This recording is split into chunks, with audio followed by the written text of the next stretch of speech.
Hello, and welcome to another episode of Catch Dog Concepts. This channel, we strive to continue to better our minds in dogs and inform others to the best of our ability when it comes to these dogs. We plan to not cause any controversy and maybe help somebody out in any way we can. So thank you for tuning in. Stay tuned, and we'll be with you in a moment.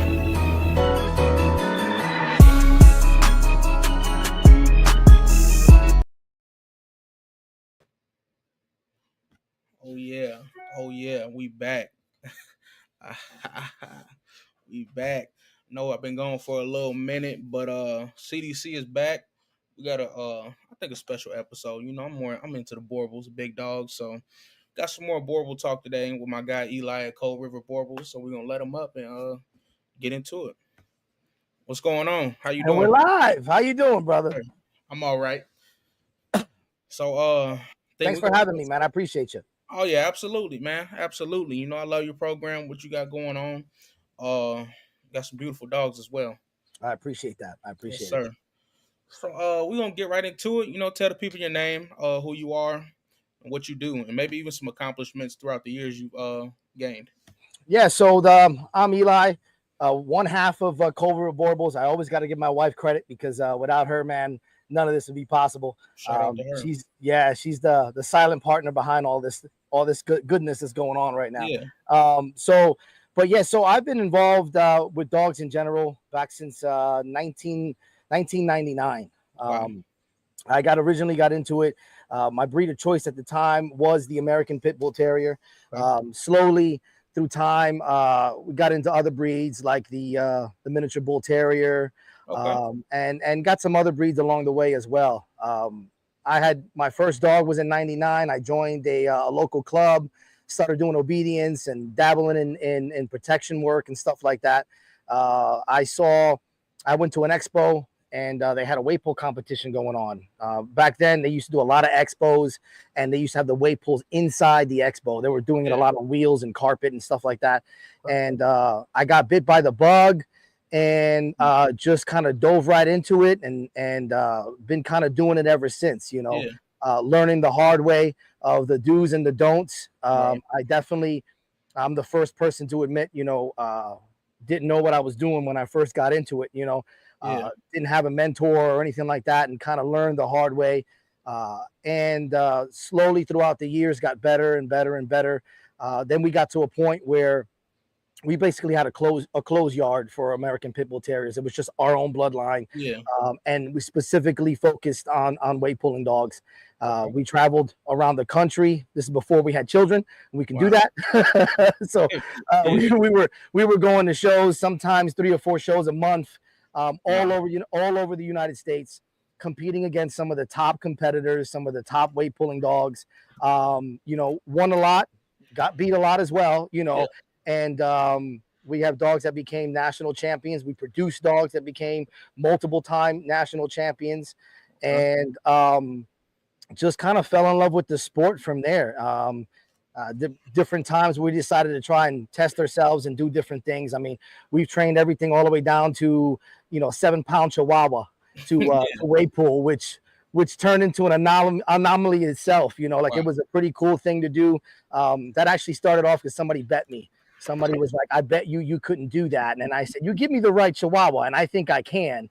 And I did a podcast not too long ago with this guy in Sweden, and he asked me, he goes, "What was one of your most accomplished feats, you think, in all the years of pulling?" And I think all the dogs that we've titled, that we've put national championships on, I still refer to that Chihuahua as probably one of the best things, because I learned a lot from that little dog. You have to learn a lot of patience.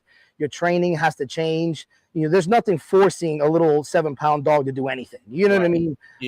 And you're kind of an ass if you try to. You have to really take your time.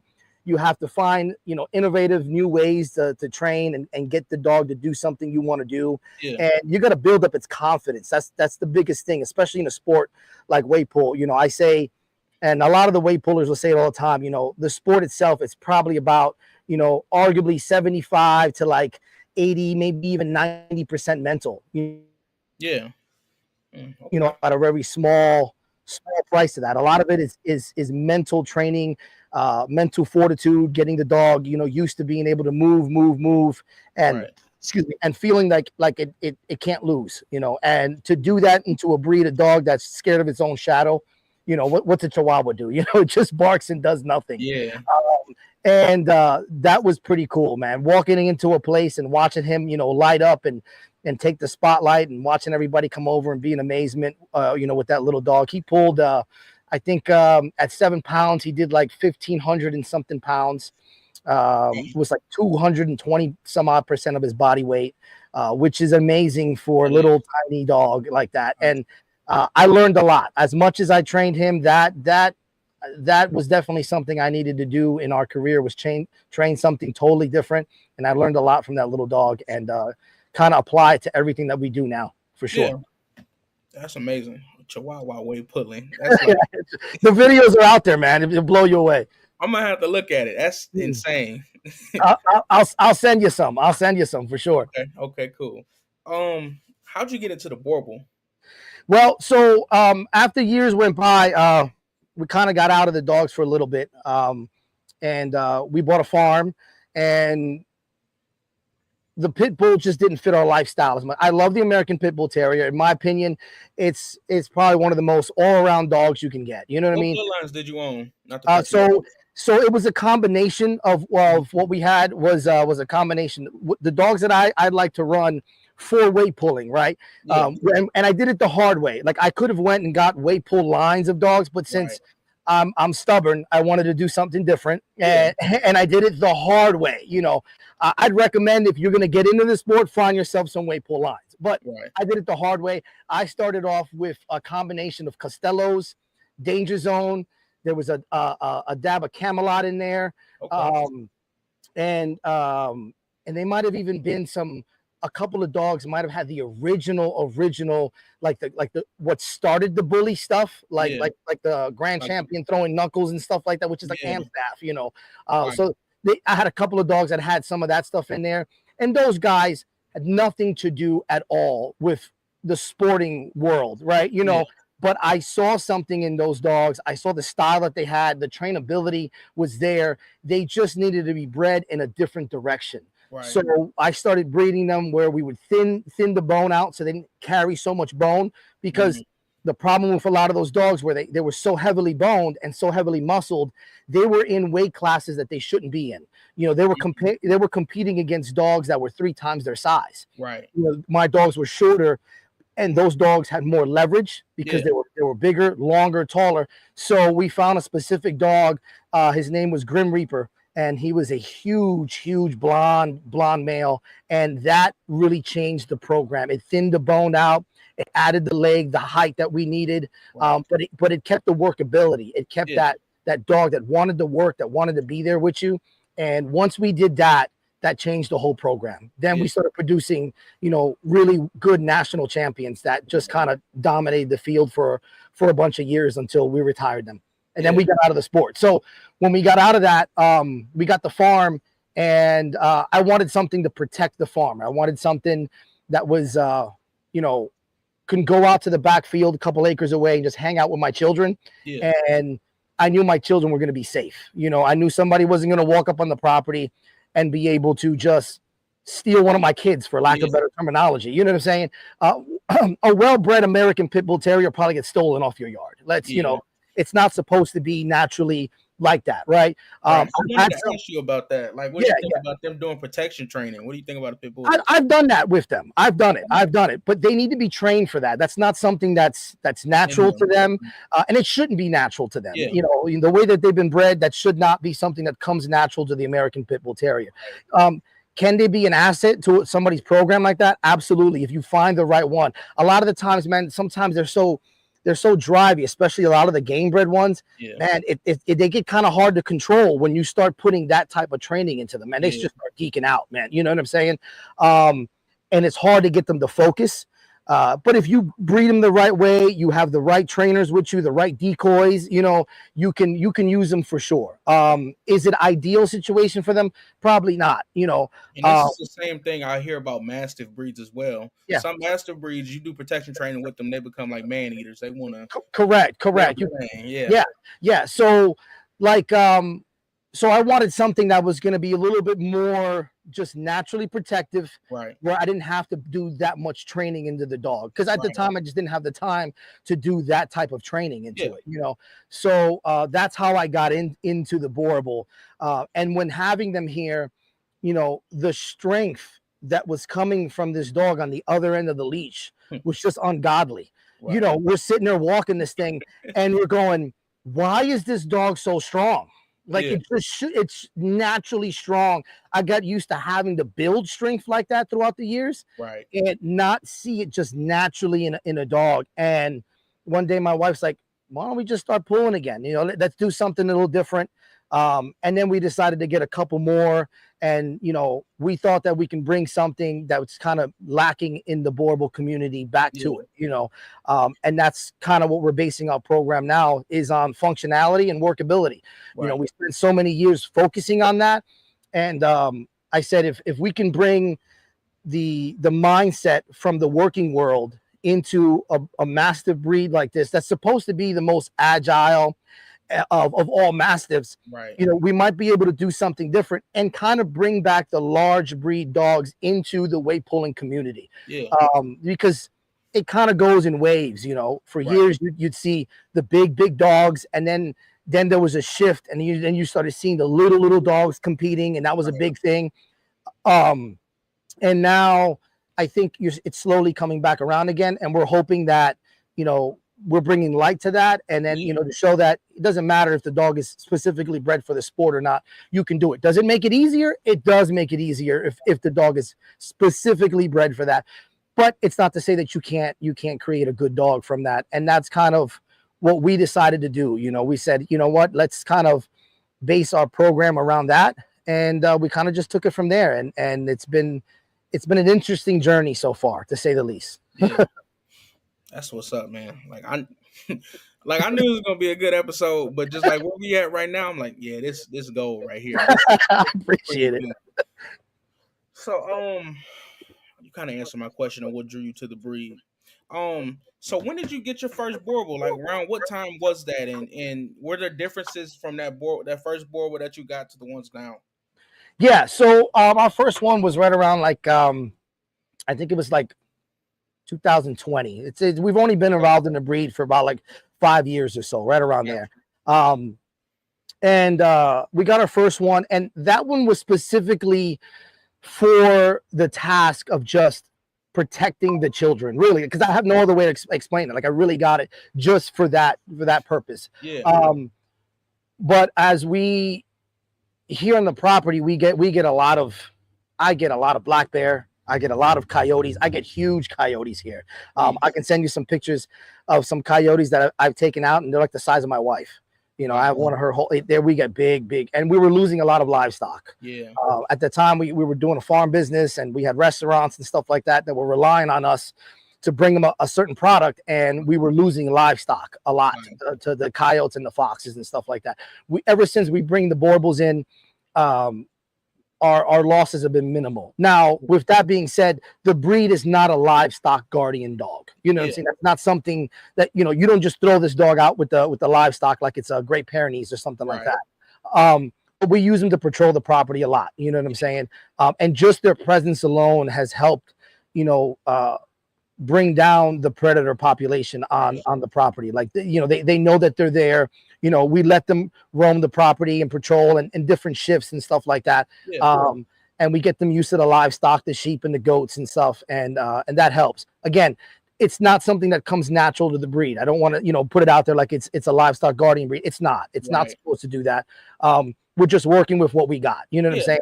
And then one thing I think is also the dogs are individuals also. Absolutely. So you can get some that are like, oh yeah, I just love being around the sheep and everything. Yeah. There might be some that just eating the sheep alive. Yeah. And that's what I didn't want to happen either. I didn't want to come outside and you're costing me more money than the predators that were coming in. Right. So that particular dog, she's not like, I can take the dog out in public and she's civil, but she's not going to get pet. She's not going to get pet by strangers. She's not going to let you get pretty, you know, within a certain distance.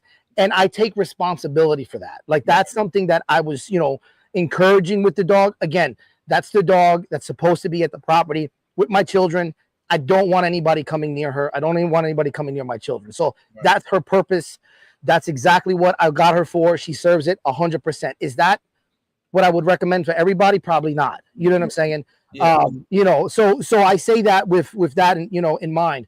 When we decided to start breeding and trying to add and contribute to the borble in itself, we started looking at other breeds and, you know, other lines, I should say, and their temperaments. And that's when I got hooked up with Shelby over at Black Iron. And she's got some nice stuff over there, and the workability is there. You know, that those dogs that just look at you and they don't care what's going on. It's like, what do you want me to do? I'm there, you know. And that's what I was looking for, and that's kind of what we're basing our program around now. You know, it's dogs like that. And you can see it in certain dogs that I have, like Sun Wukong. He just has the personality of, man, whatever you want to do. You know, he's that dog, you know, like that movie, you know, when it comes up to the guy at 3 o'clock in the morning, he's like, you know, we're going to do some bad things to somebody. We got to go. And I can't tell you who it is, why it is, you know, I just need you to come with me. And the guy's like, what car are we taking? That's Sun. Like that's how whatever you want, dude, let's go. You want me to climb that? I'm climbing it. You know, you want me to do that? Let's go. I'm doing that. And that's kind of the mindset that I'm looking for. It may not necessarily be everybody's cup of tea. We're trying to find like the happy medium, you know, where workability is there, but it's not a Malinois trapped in a mastiff body, because it's not for everybody. I have one. We have a puppy right now like that this dog in the hands of most people would drive them fucking insane. She is absolutely the reincarnation of a bulldog in a borble's body. She would drive the average pet owner through the wall. But she's going to serve a purpose in the program, you know, to put that little bit of extra oomph in the program, a little bit of extra drive, a little bit of extra workability of what it is you're looking for. And if you pair that with the right dog, you tone it down a little bit, man, the possibilities are endless. Okay. Man, I like Black Iron. I'm gonna have to. I don't know. You might have to send a little message for him. I like to get with him. Shelby over there. She knows what she's doing. She's been involved with the borble for a long time.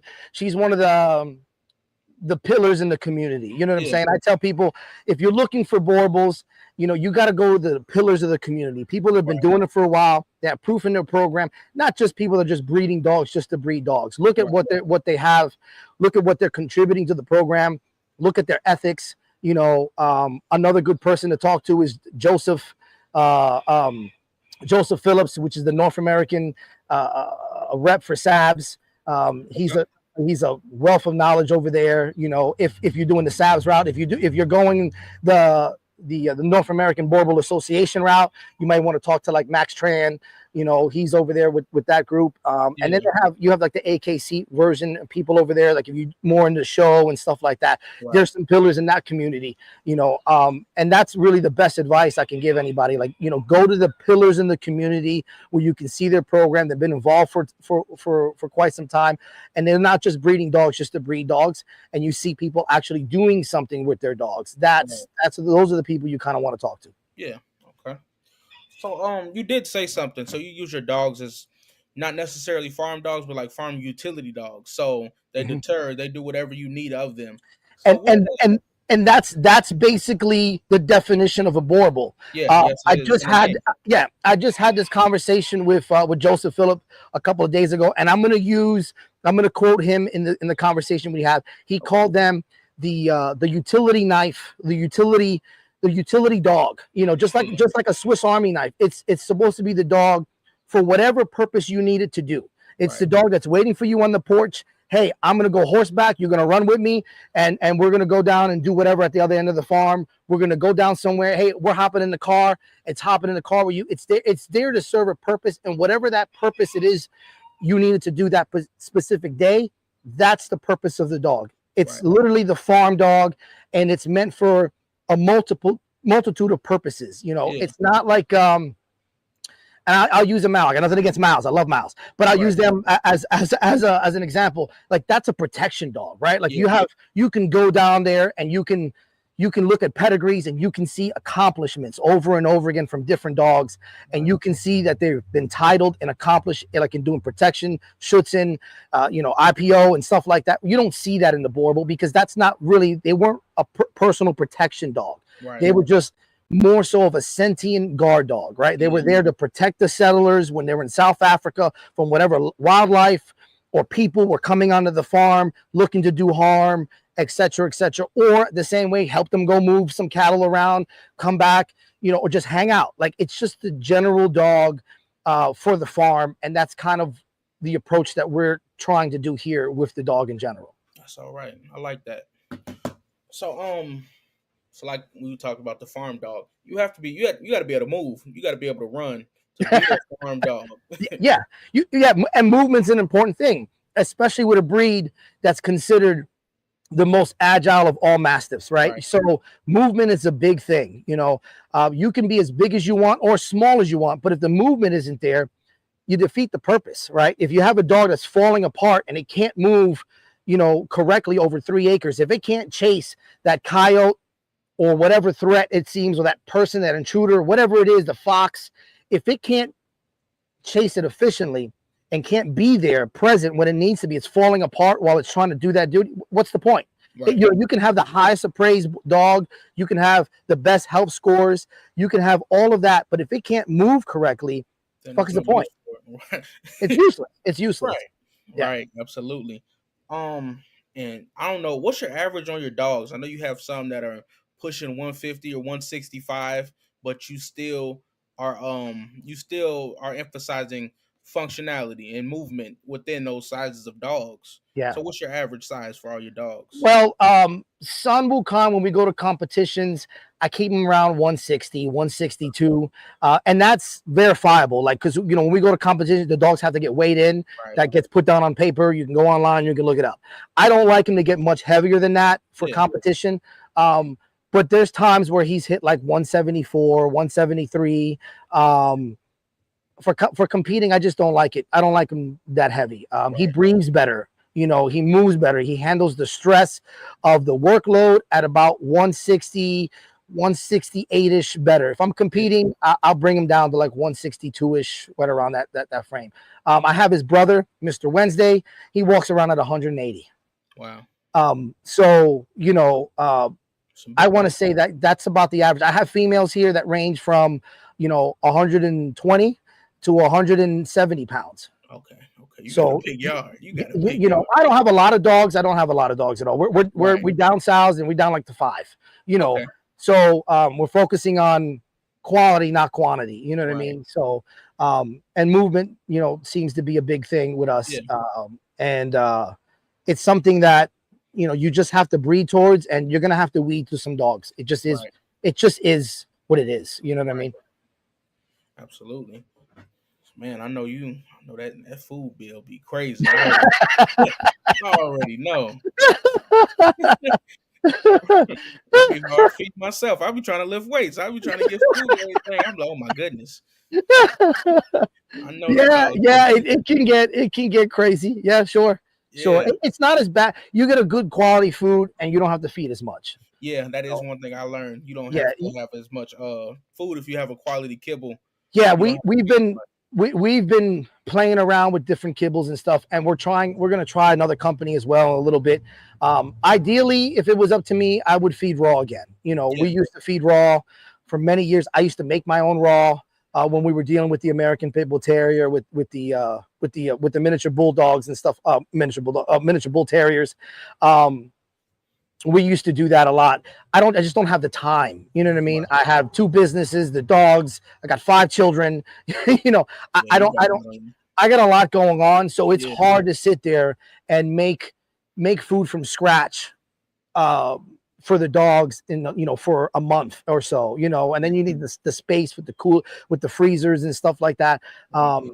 Again, if I had a little bit more time, I would probably go back to that. But I just don't. So we're just trying to focus on a high quality kibble and kind of take it from there. We were feeding this one kibble. I don't want to mention any brands or anything like that right now. But while I was feeding, you got to. They got. yeah, I was feeding. I was feeding this one brand, and man, the amount of poop that we were getting was absolutely insane. I thought I had fucking elephants over here. Like it was like, what are we doing here? Like half the day is just picking up poop from one dog. Yeah, I'm like, no. I'm like, okay. I'm like, obviously there's too much fillers in here. There's you're not holding enough of the nutrients that you need to hold. Something has to give. And we've been systematically switching and trying. Right now, what we're on right now is doing pretty well, but I'm always open to try something and take a look. And we got some things coming down the pipeline that we might try and take it from there. Okay, cool. Yeah, I had a rest in peace to my last dog, but I kind of commemorate my channel to him. He passed away. We had to put him down. I didn't know what sickness he had. I was younger too, so I didn't know what was going on. But yeah, he pooped a lot. It was oppressive. He pooped a lot. Yeah, that's a lot to do. And you said you got 5 dogs, and they big. Yeah, they're big. It's what we're on now. It's definitely better. Like the kibble that we're on now, it's cut the amount of feed literally almost in half. Okay. Yeah, that's a good deal. Yeah. So I make it with the old food, we were like, I think Son was taking like 8 to 9 cups a day. Wow. Which is a lot of fucking food. That's a lot of food. He's down to I think he's at like 5 cups right now. Okay. 5 or 6. Again, as we get closer to a show, I cut it back a little bit. I don't want him as heavy. Right. So we'll say as we get closer to competition, he'll probably be around 4.5, 5 cups.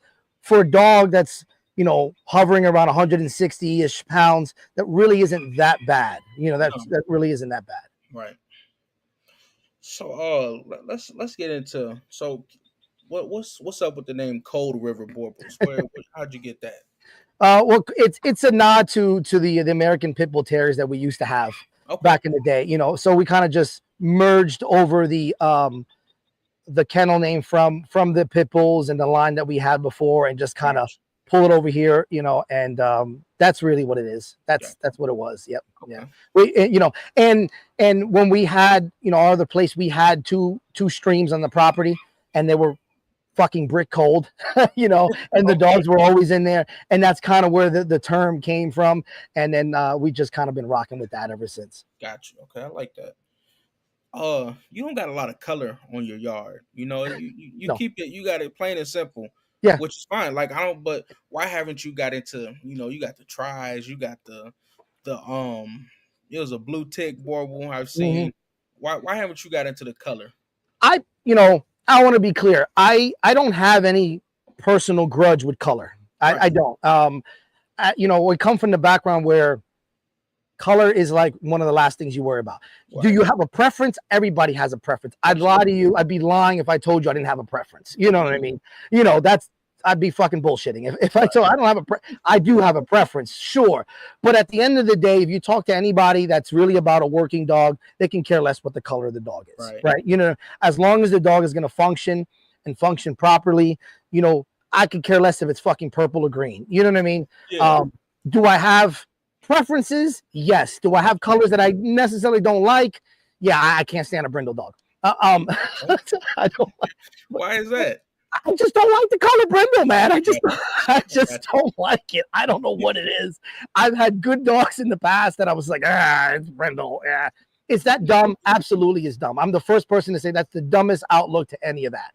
A working dog is a working dog is a working dog. And should you not put something in your program because of color? No, that's kind of dumb. If the dog's going to work, it's going to work. The problem right now with the whole color thing is, all this back and forth that's going on with the breed, right? Where, the whole controversy with black dogs, yes, no black dogs. Then they have, and I say with the breed, the borble, excuse me. Then you have, the whole tri thing. Then you have the blue. Then you have what we used to call the blue fawns. They call it dilutes now. At least with the borble, they call it dilutes. When you talk to people that have been doing this for a long time, especially someone like a Joseph who's gone to Africa, who's been there with a lot of those long-time breeders in South Africa, they'll tell you like tries have popped up all the time. Yeah, right. Blue Yeah, dogs, dilute dogs. That's been something that's popped up all the time. right. When they went around and they decided to come up with the standard for the borble, it was like 72 dogs, right? Mhm. And I forget the person's names. When they did that, they went from farm to farm, right, looking for dogs that they thought fit what they considered a borble. Yeah, The look, the phenotype. I'm sure they saw black dogs when they did right. that. They just didn't see any that fit the phenotype of what a borble should be. Yeah. So that's what happened. They just weren't used in Mm. those original 72 dogs when they were coming up with those dogs that, hey, this is what we're going to base the standard off of. I'm sure they tried, and according to people like Joseph, they tried, and that's where they started focusing in on the brindle and what they call now like the ultra brindle, which is pretty close to a black dog. You can just Yeah. barely see those little stripes. That's as close as you're going to get to a black borble without calling it black, right? Right. So I think that's why they focused on that side of that. But at the end of the day, it is what it is. For us, what happens is, I have nothing against the Sabs. It's just that we're here in America, and if you're here in America, the kennel registration of choice is the AKC. It just Right. is what it is, right? Yeah, they got You, it on you lock. have, yeah, it just is what it is. I'm not saying the AKC is better than anybody, whatever. All these registries have their flaws, all of them. So, but that's what's most recognized, right? You have the oldest kennel registry in the country, which is AKC. The second oldest is the UKC, and Yeah. the third oldest dog registry in the country is the ADBA. And they all have different requirements per se, where AKC doesn't want to recognize the black. They don't recognize black and tan. I don't even think they recognize the dilutes like that. Where UKC, they're not going to let you walk in the show ring with a black dog. They're not going to let you walk into the show ring with a dilute dog. ADBA, they don't have necessarily like the show standard yet going on with them. The borble is very new to them right now. So, but it just kind of is what it is. So for us, it's kind of important to be able to stay with the American crowd, and the AKC is what it is. Again, I don't have any problems with SABs or anything like that. Now, if you go to like, the North American Borble Association, they do accept, blues, black and tans, dilutes and stuff like that. So you still have those options, and you still have somewhere, to go with those dogs. The problem for us is that I want to put titles on my dog. Right. I want something that somebody can look, and you look at the pedigree and you can see the accomplishments. Whether it's 3 generations down the line, you can say, hey, look, they worked this dog, here's the title. They worked that dog, there's the title. This is why the breedings were put together. We don't have that option with SABs. We don't have that options with the North American Borble Association, right? I wish they did. And then I would focus a little bit more on those. So for me, from a working perspective, I want somebody to look at the dogs and go, oh, look, there's titles, and you can see the proof. It's not just me saying it. You can just look at a pedigree and you can see the titles there. You see the proof and you go, yeah, they invested time into the program. Right. And that's what's important for us, is to somebody look at the pedigrees that, down the line and go, look, they invested time and money. They weren't just breeding just to breed, and again, I have no problem with someone making their money. Make your money, whatever. That just is what it is. None of my business. You know what I'm saying? Your dogs, you got to feed it. You got to take care the medical bills. You got to pick up the poop. That is what it is. I have nothing against anybody else. But for us and what we want to do and how we want to do things, that's an important thing for us. Absolutely. Okay. Man, you, like I said, I knew this was gonna be a good episode. You killing them questions, man. Some of them you didn't answer. I ain't even got to ask them yet. Some of them you answered. I'm like, yeah, I like this right here. So let's talk about. So we kind of got into the clubs, but standard. Do you believe standard is important to, let's say, one, breeding, and then second, how does function play into the dog standard? And do you believe the standard for the borble is correct when it comes to the dog's function and what they're supposed to be? If you look at the standard there's it's almost kind of a trick question, and only reason I say that because if you look at the standard is for the most part written for functionality. Now, when you look at some of the breedings and the dogs that are considered high up on the scale, a lot of them don't necessarily have that functionality. You know what I'm saying? Right. So, that's why I say it's kind of a double-edged or kind of a trick question. It is. Standard is important. Standard is important when you're looking at functionality. One of the things that they say in the standard is, the angulation of the croup, right? Which is the angulation of that pelvic bone, and they don't want it flat. They want a slight tilt. They want a slight tilt. They don't want it overly done, because if you overdo it, then you start to see a lot of dogs that are straight stifled, right, because it's too much. So you want a slight angulate. And the reason you want a slight angulation there, that's where the power comes from. That dictates the rest of the angulation of the dog in the rear. And that's the powertrain of the animal. And maybe because of my background coming, with the American Pit Bull Terrier, where we focus heavily on the rear assembly of the animal. If you look at the historical purpose of the American Pit Bull Terrier, it's no secret, right? We know it was a fighting dog, and the reason the rear assembly of that dog was so important because it had to be the driving force when the dog was in that type of situation. Right. When the dog is being scored in the show ring, they heavily focus on that. That's a big scoring point system, if you want to call it that way, for when you're looking at the dog. So it's kind of ingrained in me now. When I look at these dogs, I'm looking for a specific back end, because I understand that means workability. That means that the dog is not going to fall apart. It means it's going to give me power. The correct angulation of croup for me equals that, so that's an important thing. The way the standard is written, it's written for that, that's when you look at some of the dogs that are, high up on the scale or winning certain things or whatever, not necessarily true, but right. Politics are what they are. Yeah, it is. Yeah. Again, I got no hate for anybody when I say that. We're just having an honest conversation. Absolutely. That's it. I'm not coming at anybody. It's just an honest conversation. Right. So I'm gonna ask you this. Is there, so I know I've heard a lot about dog shows being, like you said, politics, controversy. Are there any with weight pulling?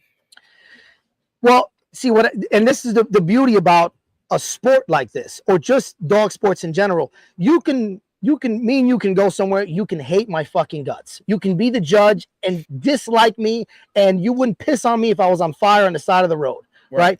But at the end of the day, as long as my animal comes out there and performs, there's nothing you can do about it. Right.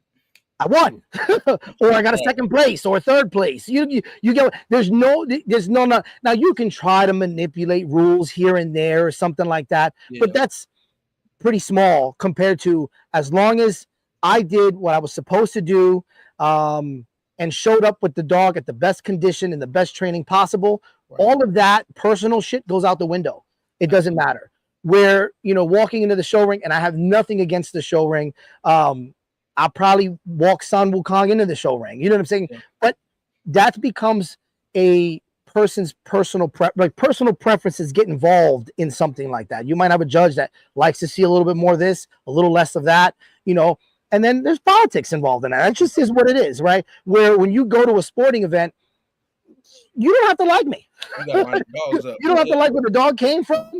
As long as it goes out there and performs, and it shows in the effort that we put into the training, doesn't matter. Right. And that's why I like that aspect of that, and that's why I focus on trying to do something like that, because all of that extra fluff doesn't matter. It just matters the dog performing, and then we can do show stuff later on, and that just is what it is. That's just part of the show ring. It just is what it is. Right.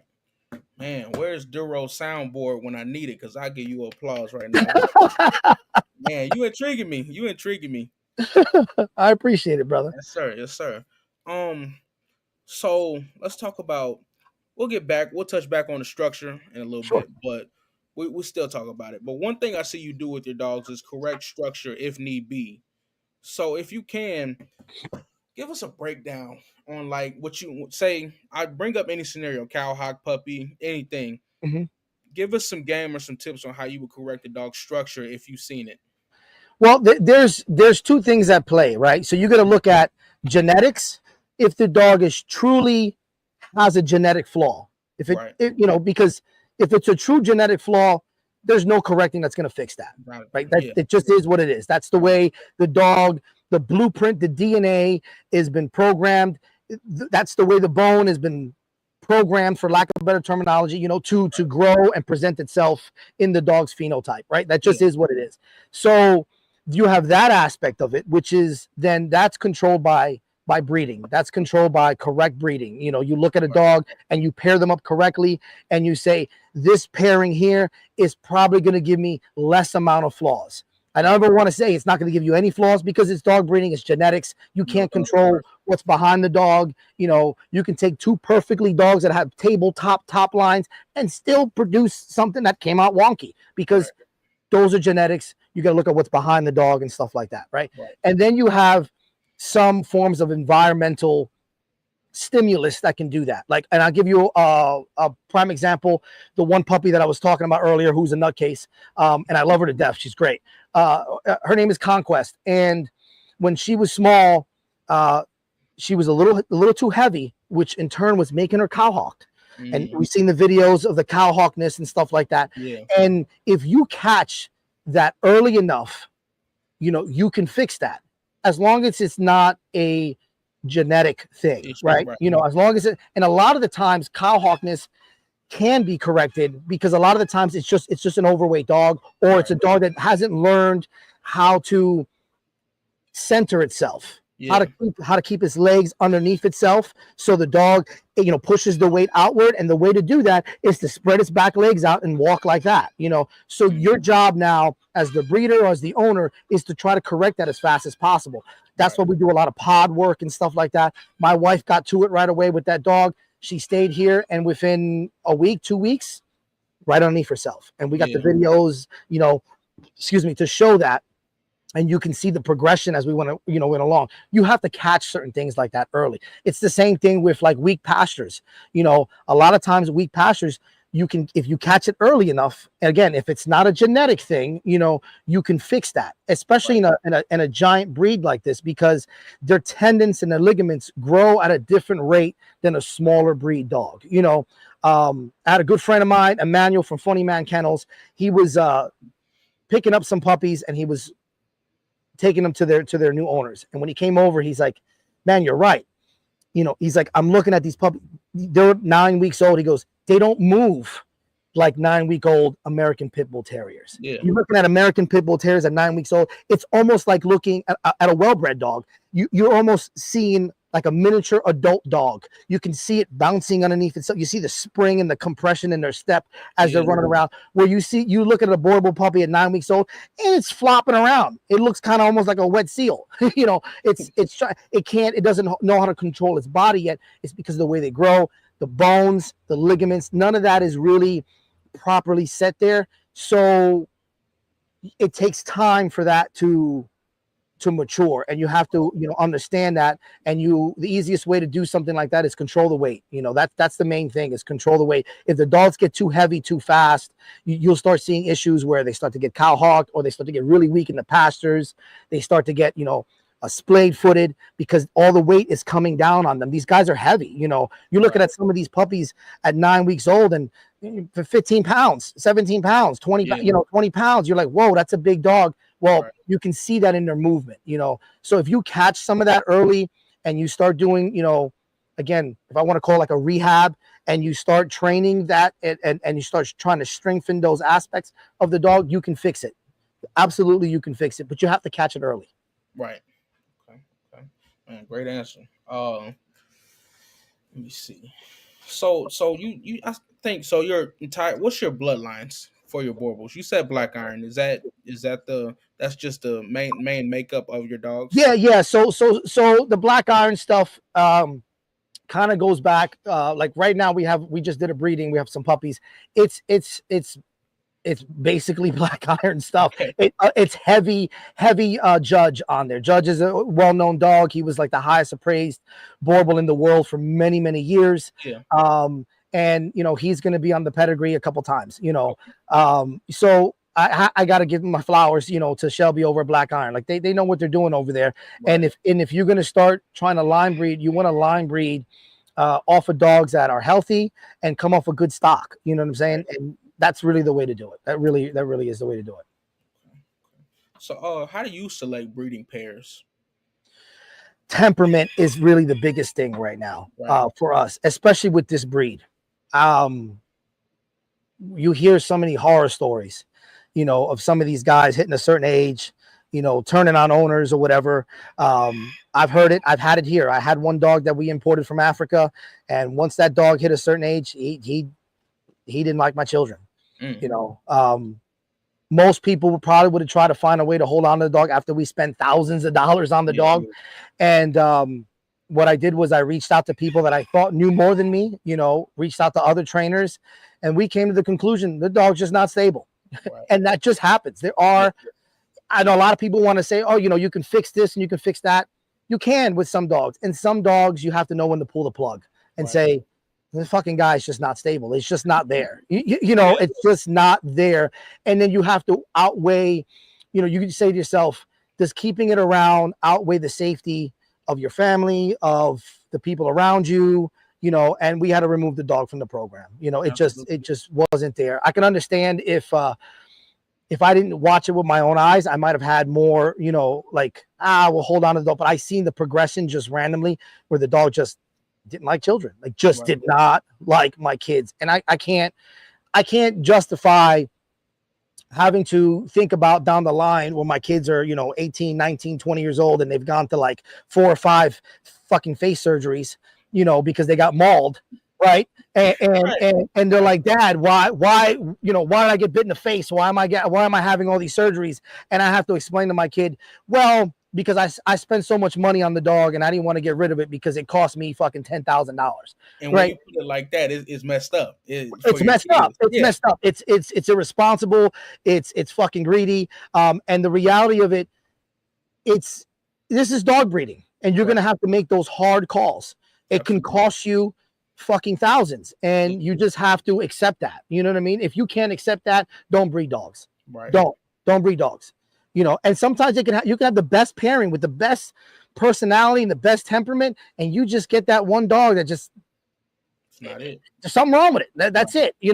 There's something wrong with it. Just like people, sometimes it's just that dude, that one friend that you're like, man, there's something wrong. Man, I love him, man, but there's something wrong with him. He's not firing on all cylinders. He's good to talk to on the phone, but I don't want you coming over to the barbecue. But that's you got to accept that. And you have to be able to remove the dog from the program. And that just is what it is, and you have to be honest with yourself, and you have to think about the safety and the well-being about the people around you and your family, and make those hard calls. You have to. And for us, that's a big thing. I need temperament. I need workability. I need dogs that, can handle stress pretty well, that aren't, reactive to that. I don't want handler aggression, and even dog aggression. These guys are big. These guys are fucking big. Like that particular dog, he was pushing 31 inches at the shoulder. Wow. He's huge. He was like a small pony. He'd look at my at the time, my son was 7, and he was right in his face. He stood right at eye level at my 7-year-old. Like he was a huge dog. Yeah. Do you really want a dog that's unstable, that big on your property? Yeah, that's bad. That's bad news. It's bad. It's bad. Yeah. And you have to make those hard decisions. And the same thing goes with dog aggression. This is a powerful, dominant breed. I don't want dogs that there's a threat, there's a problem. I'll give you a good example. We have a lot of black bear here. And the one time I have bees and stuff like that, and that attracts all types of fucking, wildlife and stuff. And it was towards the end of the year. It was about October. No, I want to say maybe September-ish. And we're walking towards the end of the property, and there's a huge black bear getting ready to come over the top of my fence. Wow. And I have fence all the way at the back of the property. And guess what? The dog saw it, and I had 3 dogs with me. and all three of them worked together as a unit. They went chasing down. Do I want them to engage with the bear? No, I don't want them to engage with the bear, but I want them to bay the bear, scare the bear, get them off the property so the bear goes. The bear's not dumb. They know. They're going to realize, man, there's something there. I don't want to come back there. Right. So they collectively as a fucking unit ran down to the fence, all the way down acres away, and they chased the bear, and they didn't redirect at each other. There was excitement, there was aggression, there was all of that in there, and not a single one of them turned at each other and started taking it out on each other. You know what I'm saying?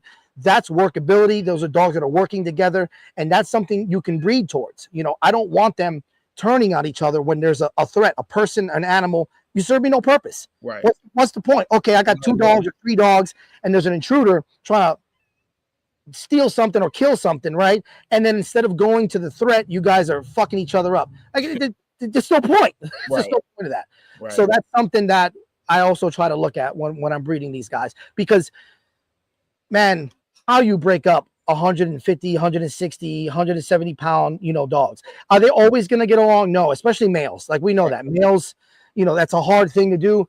But even now, Sun Wukong and his brother, I can put them out together. Now I take precautions. I'm a big component of e-collar training, and you have to have those safety, precautions in play. I don't recommend that to everybody. You have to know what you're doing, but I can run those guys together and they're not looking at each other like they want to fucking kill each other. Again, I don't recommend that to everybody. Like, you need to, know what you're doing. And even for how well they are together, everybody runs on e-collars. Everybody. When I have multiple dogs out together, they're all on e-collars. I want to have control of what's going on to make sure that we don't have those accidents. And especially, the reality is I don't have that much time into the borble to really understand, the lines 100%. I'd be lying if I said that to you. I'm only a few years into it. Anybody who has a couple of years and they know the bloodlines. No, you don't. You don't know it that well. And you need to have those precautions. And they're dogs. Shit's gonna happen. So you have to have those precautionary measures in play to make sure. But that's a big thing for us. The temperament is a big thing, because you can have all the structure in the world you want, but if you're a fucking loose cannon, and it's redirecting at me, and it's it's doing something it's not supposed to. What's the point? You're a liability to the It's program. a liability. Like that dog we had to get rid of. He had 0 elbows. His echogram was clear. His hips were excellent hips for a giant dog like that. Is a big thing. You're like, his eyes were clear. Like, everything you would want in the one package was great. He showed some work, but he was a really dominant dog. And I saw that right from the beginning. When he came, when I picked him up, I called my wife and I go, we're going to have some issues down the line, I think.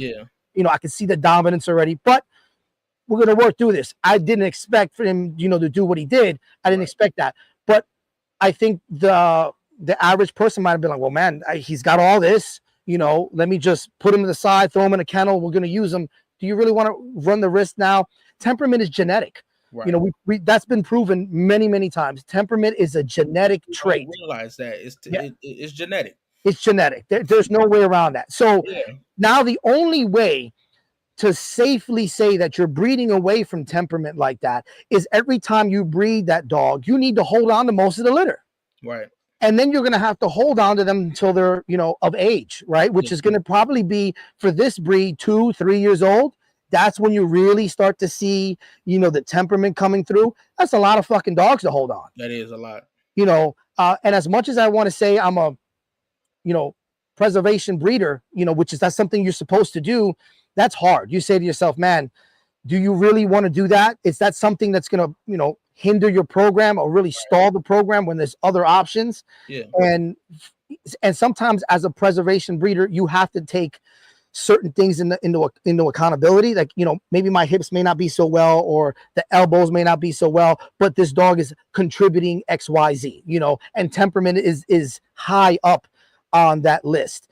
And temperament, man, it's just so hard to breed away from without holding on to as many pups as you can. And then it's not to say that puppy now bred to something else is going to bring forward again that bad temperament from the rear. So the best thing to do is just remove the dog from the program.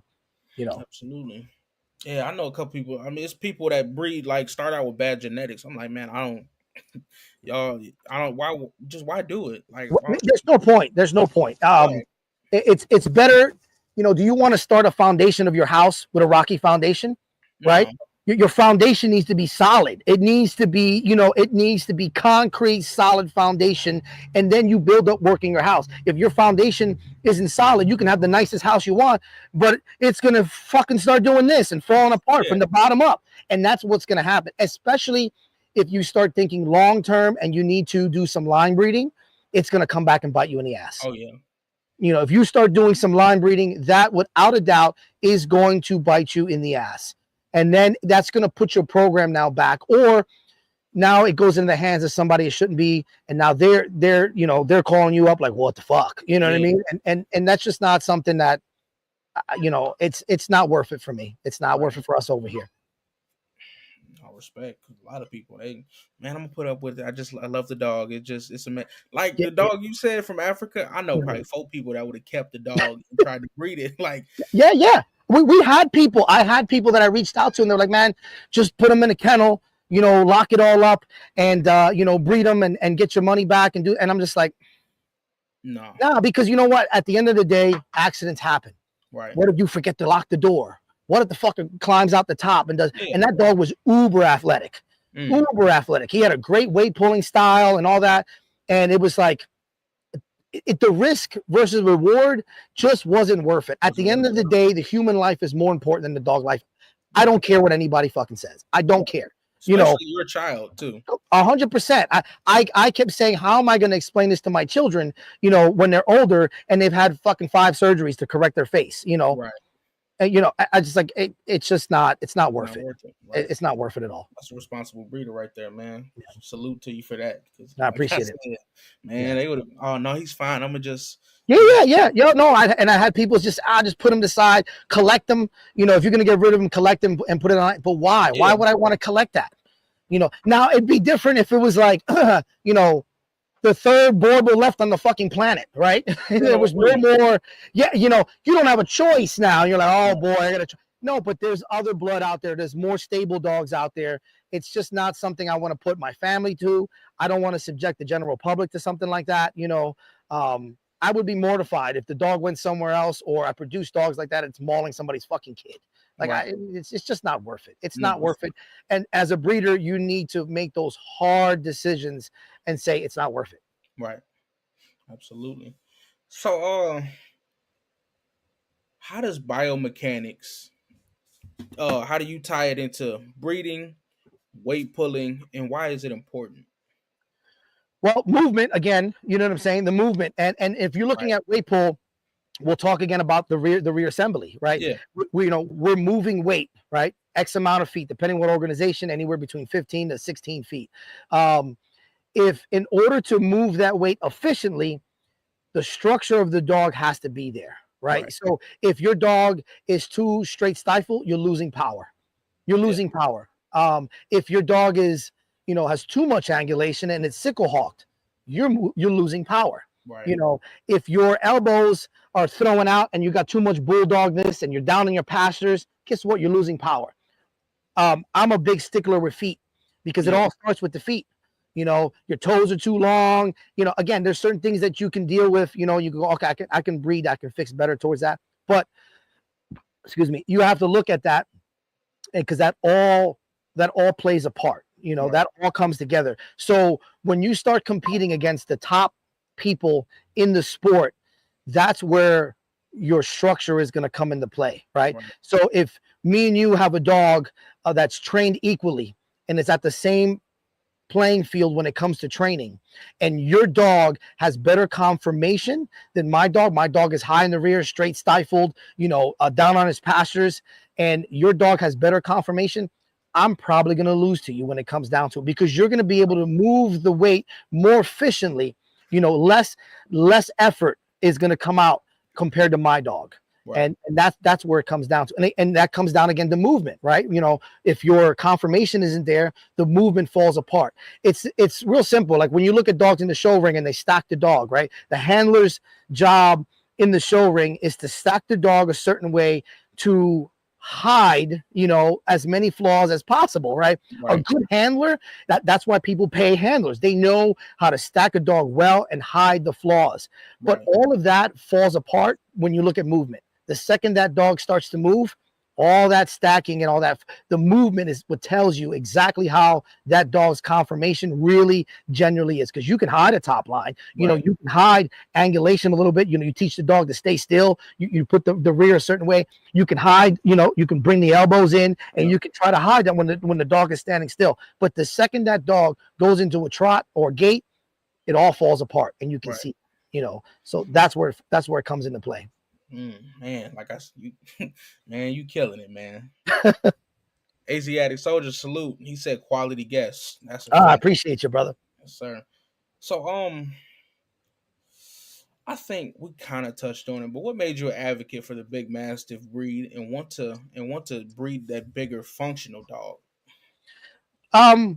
When you look at the breed as a whole, right, and you look at what's going on with the breed, there's kind of a rift in the community where some people are saying that the only way to have a large functional breed or the borble is to have a dog that only weighs 100 pounds or something like that. You'll see that rift between the two people. I want to make it clear, and I've talked to people that I feel know more than I do. I'm quick to acknowledge those people, right? Again, I'll use Joseph or Shelby or any of those people as a prime example. And no matter what standard you look at, the borble was never meant to be this dainty, fine bone. You look at the standard, it's always called for an impressive dog. It's called for, a well-built dog, muscular, that has a presence. You can't have that presence if it looks like a Rhodesian Ridgeback. Right. Nothing against Rhodesians. They serve their purpose, right? And I got to throw that out there. But it's not a borble. It's not the dog. So when I'm looking at some of those guys, and it's like, yeah, you might have functionality, but you're losing phenotype now. Right. You're losing type. And if you're losing type, it doesn't matter how functional you are anymore. It's not a borble anymore. Right. You're losing the type. So you can have type and still produce an impressive looking dog and still functionally correct and still be able to move correctly and perform the task of being a farm dog, which is doing whatever it is you need it to do on that specific day, right?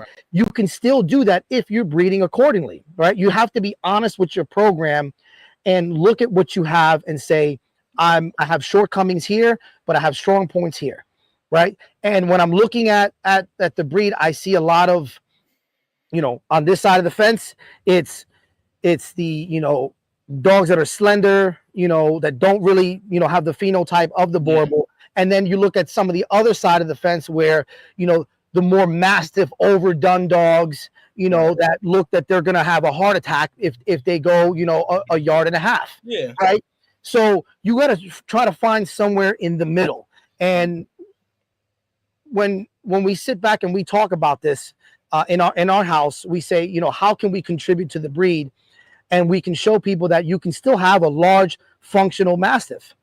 And that was our driving force. We're like, if we're going to continue, being part of this breed and breed and actually have puppies off of this is what we want to show. We want to show that you can still have a large, impressive dog that still has the phenotype that it's supposed to have and still be athletic. Right. And that's where it's at. You can do that. You just have to be honest with your program. You know what I mean? Even if you had a dog that was overly done, right? Let's just say it's fucking 170 pounds and it's 20 inches off the ground, right? It's looking like the size of an XL bully, right? It's super overly done. Well, if you take that dog and you breed it to another overly done female, a really butch female, well, you're just going to get more overly done dogs and you start losing functionality. Well, how about you take that dog and you find a more slender female that isn't so butchy, that can, bring the program more into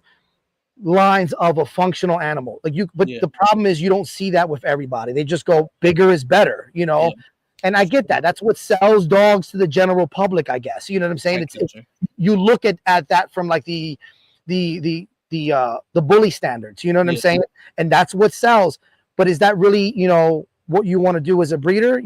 For us, it just didn't make any sense because we still want to use the animals here. Like that's as impressive as that might be. And I like a impressive looking bully. I've had them, you know what I'm saying? But for me and what we're doing here, for us and what we got going on, that serves no purpose, and we just wanted to show that, look, you can still breed a large, impressive animal that's still functional if you just do it the right way and are honest with what you have in front of you.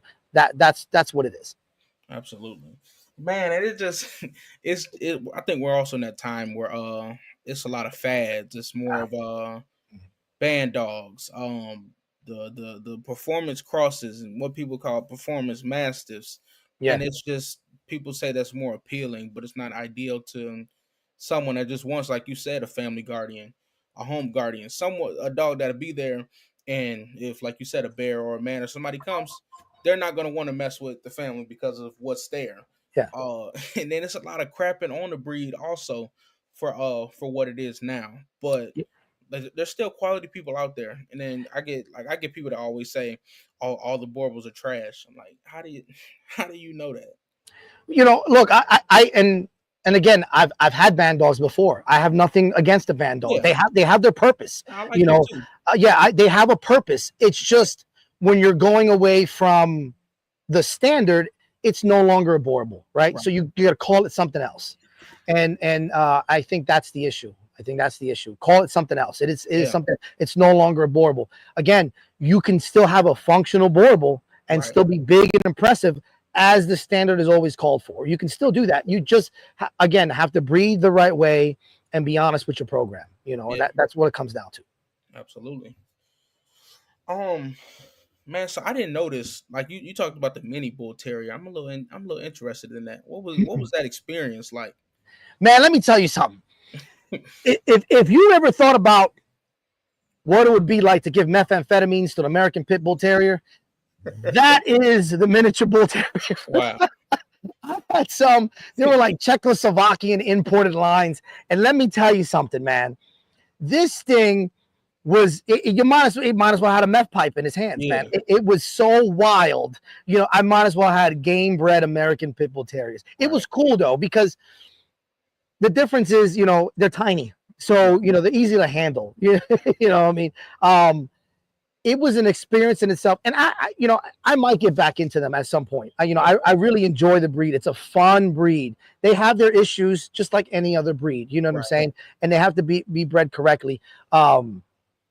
But you're gonna get some of these guys, man, that they need a fucking job, man. Yeah. They need a job. They need a purpose, man, because they're wild. And so the problem that I had with them, which was they're hard to read. And when I say they're hard to read, like you can look at a bulldog, you can look at a boerboel, and you see it's looking at you. Yeah. And you see the facial expressions change, you see the posture change, and you're like, oh, okay. You see, when you're learning how to read a dog, you can see that. With the miniature bull terriers or the bull terriers in general, this is all you get. That's it. You just get this. It's happy. It's sad. It's upset. It's about to grab something. It's just the same look on his face every single time. And you got to start learning how to read, body postures. You got to start learning how to read when it changes his posture and stuff like that. It was hard to read in that aspect because the facial expressions never changed, man. It was the freakiest fucking thing. Yeah, that's crazy. Yeah. I seen a bull terrier recently, and I liked them. I liked them before I seen one in person, but man, those are some beautiful dogs. They're great dog. They're fun. They're funny. They, again, like any breed, they have their own set of issues that come along with them. You got to watch patellas and eyes and stuff like that. And a lot of the minis, tend to be a little more straight stifled because, again, when you start breeding just a certain way, you start losing the functionality side of it. When you start just breeding smaller and stuff like that. But you can still find people that are breeding quality miniature bull terriers for sure. So I watched a little bit. I didn't finish, but I watched some of EJ and J. I like y'all vibe over there, man. I appreciate it. It was a good time watching y'all. What's y'all goals for the channel? What do y'all want to do with it? Yeah, so E and J Canine Lab podcast. That our goal is to kind of educate people that are coming into the sport, and educate just about dogs in general. We're going to have other guests on that we feel can contribute, to the community, and that may know more than us about certain aspects of the dogs. When you go on a lot of these message boards, there's a lot of folklore on what to do in weight pulling, what not to do, how to start it. You'll have a lot of people that might have like 2 or 3 years of training or competing underneath them, and then they go on these message boards, and now they're giving out advice to everybody. And it's the blind leading the blind, and we sat down and we talked about it, and we've had conversations over and over again on the phone for hours just talking about it. And one day we're like, man, we should just start a podcast and just start bringing out the information that's real information that can help the general public that's looking to get into that sport, because the sport's going to die off, if we don't start, getting real information out there. So that's kind of our goal. Our goal is to get real information out there by real people that have been competing for a long time, not someone that just got into the sport 2 or 3 years ago, and oh, okay, I have a national champion or whatever. No, you need to talk to people that have been doing it for a long time, have seen the fads come and go, have been across the country, competed with the best, with the best trainers and handlers, and against some of the best dogs in the country, and get real, genuine mentorship. Because like when I started, nobody wanted to help anybody. It was the figuring it out on your own. And we saw that, and we just kind of got tired of it. And we just said, oh, screw it. Let's try to bring our knowledge, and hopefully we can help people to keep the sport alive and keep it moving in a positive direction. And our goal is hopefully that someday that the sport becomes mainstream. I'd like to see it back on television, like the same way you see dock diving or rally, but a change has to occur, and there has to be good mentorship, and it's the only way to keep it going. And that's our goal, is to hopefully provide some form of tangible knowledge to someone that's coming in new to the sport and go, man, that really helped us out, and keeps them wanting to compete and go to events. Yeah. Okay. Man, ain't nothing wrong with that. Yeah. Like I said, best of luck to y'all with that. I do, like I said, I like the vibe y'all got going on. You, like I said, this was an amazing episode. You killed it. Yeah, you knocked the questions out the frame. I got just a couple more for you. Sure, whatever you got. So, what is some advice you would give to an aspiring borble owner or breeder? Do your research. Kind of like what I said in the beginning of this. Talk to the pillars in the community. Talk to people that have been doing it for a long time. Talk to people that their ethics, outweigh the money, right? Talk to those individuals. Take your time. Don't go out and just go, man, I'm buying 5 boerboels, and just start fucking breeding just to breed. Look, get your money. I don't care about any of that stuff. Right. But if you're trying to contribute to the community, and you're trying to have a rock solid program that's going to last more than, a handful of years, you got to talk to the people that know more than you. I debate with people all the time. I get on the phone, and I may not agree with certain things that some people say that I feel know more than me, but we'll debate and I'll learn something. You know what I'm saying? I'm not opposed to learning, and that's what you got to do. You got to approach it with an open mind. Talk to those people that know more, and just be a fucking sponge. Just absorb it in, and take your time when you're dealing with a breed like this, because it's still a developing breed. It's not like, again, I got to use the American Pit Bull Terrier. It's been around for a long, long time. You know what to expect. You can trace some of these bloodlines back, back to the 1800s. It's not like that with the borble. You know what I'm saying? There's still things that are shrouded in mystery. What do you believe? What do you not believe? Right. There's a lot of that still here in the breed. It's still a developing breed. So the best thing to do is talk to the pillars in the community that can provide you real, tangible information, not just because somebody went and they spent, $50,000 on dogs, and now they've been breeding dogs. Anybody can do that with money. Anybody can do that. But you got to talk to those individuals that can really offer something to the community, and then take it from there, and ask questions. Ask a lot of fucking questions. You know what I mean? That's the best advice that I can give somebody coming in their breed. Okay. That was awesome. Let me see. So, what should buyers look for in a responsible borble breeder, in your opinion? It's hit or miss. Some people are, focusing on health scores. Some Right. people are focusing on temperament. I have most of my buyers, anybody they're looking for a family dog that if they want to do something with, they can. You Yeah.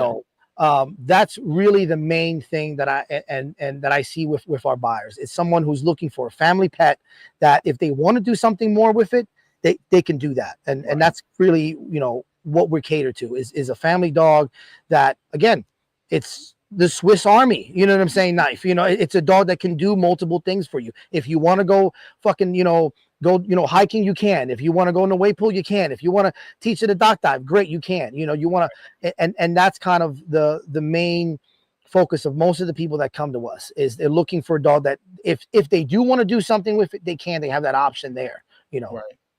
Okay. Okay.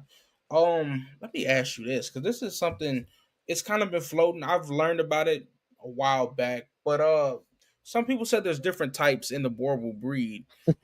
Are you what's your thoughts? I know you familiar with it from your reaction current.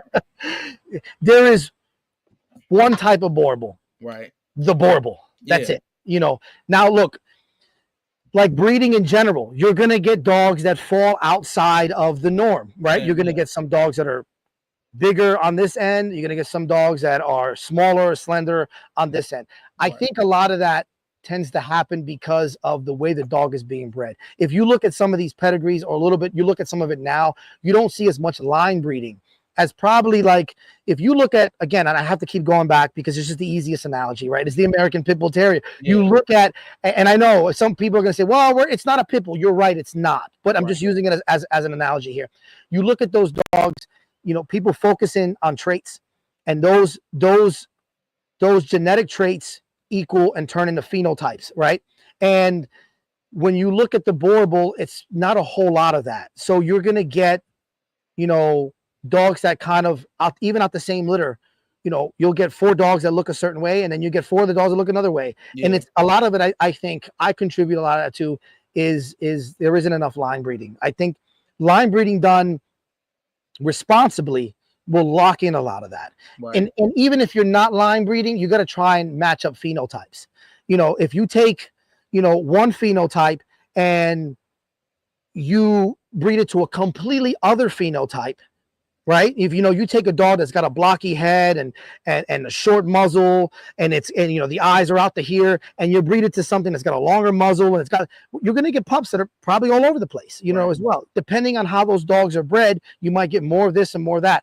And that's where I think you see some of that. I think that's where you see that. And I think sometimes people spend a lot of money on something that they thought they were going to get, and it's not. And then so now they try to make a market for it and say, Right. well, this is the hound type, or this is the the bully type, or the bulldog type, or Yeah. the whatever the fuck type. You know what I'm saying? And I think that's what ends up happening, and it just comes down to money. But the reality is there's one type of borble. That's it. There's just one.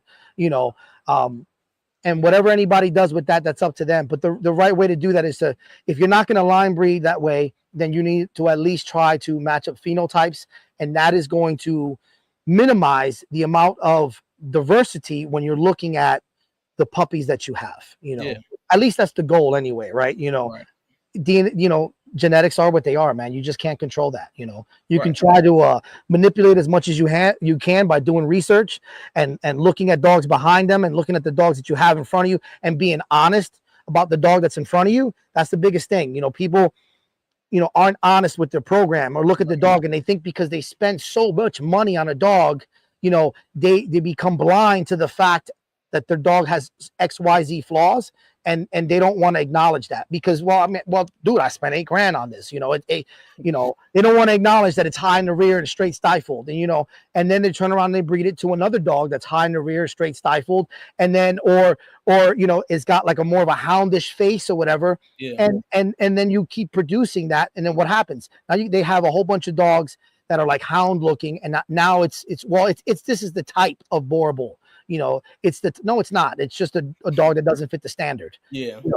Which again, if that's your cup of tea, that's your cup of tea. But just don't call it the type. It's just a dog that doesn't meet the standard. That's all Right. it is. Okay. Yeah, well, man, like I said, this was great. I got just one more question. Shoot. How I get a beard like that and a cowboy hat like that as well. It almost came out of my nose, bro.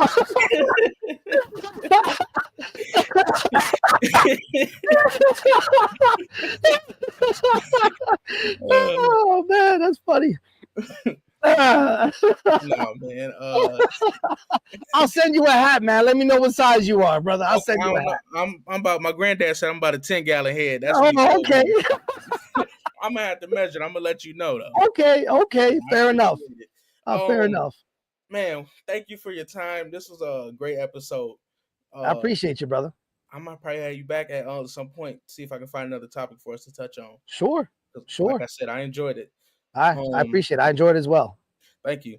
Yeah, this is another episode of Catch Dog Concepts. We had Eli at Cold River Borbles. Shout out to him. Check out EJ and J, the podcast that they got going on. I think you got only one episode right now. Yeah, I have another episode. I just have to do the editing. Okay. Hopefully that'll be out any day now. And then I think tomorrow we'll probably shoot another episode as well. We're gonna try and do it like either weekly or bi-weekly. Right around there. It's just it's three of us at three different parts of the country. Trying to get together and we're trying to make it work. So. Right. We're just gonna keep putting out episodes as much as we can, and hopefully we help the community in general. Right. Okay. Yeah, y'all go check them out. As far as me, if everything goes as planned, I do have a special guest coming on. We'll be talking about the Italian Cane Corso. Nice. A little bit of history. The dog now, and we'll talk about the American versus the Italian and what the differences is, and what may have been different back then that made the dog split into the different looks now. So it should be out Sunday. Like I said, if everything goes as planned and everything works out. But yeah, that's it for me for this week. Uh, like I said, Eli, thank you once again. And this is Appreciate another you. episode of Catch Dog Concepts. See y'all.